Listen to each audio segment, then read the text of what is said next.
Hi, I'm John Brownlee with Saltwater Sportsman Magazine. On my video blog today, I want to talk a little bit about boats. I tested boats for 25 years for Saltwater Sportsman and other magazines and gotten to know a little bit about them, or at least about what I like to see in them. And boats are very highly personalized, of course. People like different things.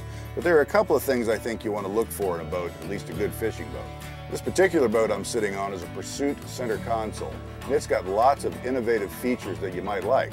Things you might want to look for if you're looking for a boat for yourself. Take the cockpit. Now, this is only a 25-footer, but there's a lot of intelligent design here that maximizes the use of space. In the transom bulkhead, for instance, you've got a large fish box built in. It could double as a cooler as well. There's flip-up passenger seating back here, which folds down out of the way when not in use. And there's a cutting board and a place to put all your rigs and pliers and knives and things back here.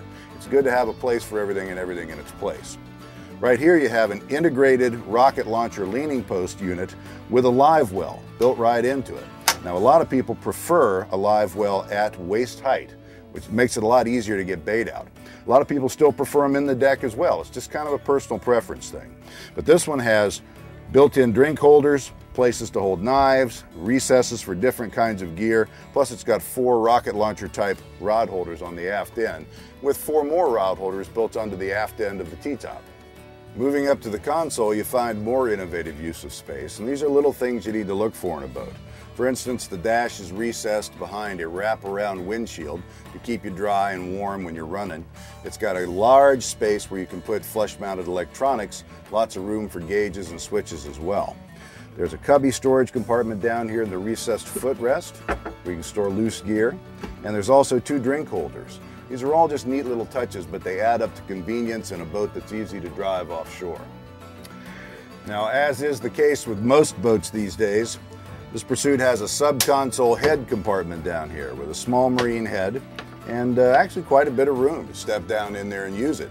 I often wonder how many people actually do. It's a reasonably small compartment, but it does give you privacy. I'm just not sure how comfortable it'd be in 10-foot seas offshore. But then you may not be offshore in 10-foot seas, so. I know this, women want them and women like them, so boat companies are going to make them.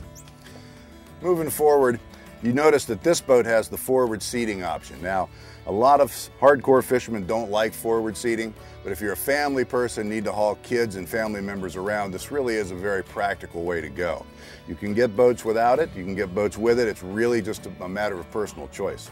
The Pursuit has something nice. It has a cooler under the front seat, maximizing the use of space once again. It also has a recessed low-profile stainless steel handrail. Now, this is a design I really like because it gives you a sure handhold in rough seas. It's low profile and out of the way. Nothing to snag on or trip over or snag a line on. This boat also has recessed pop-up cleats all the way around, which is nice. Once again, real good for fishing, nothing to snag your line on. All these things are just things to look for in boats. It's all a matter of personal preference. But if you go in armed with some knowledge, you're better off from the get-go. For Saltwater Sportsman Magazine, I'm John Brownlee.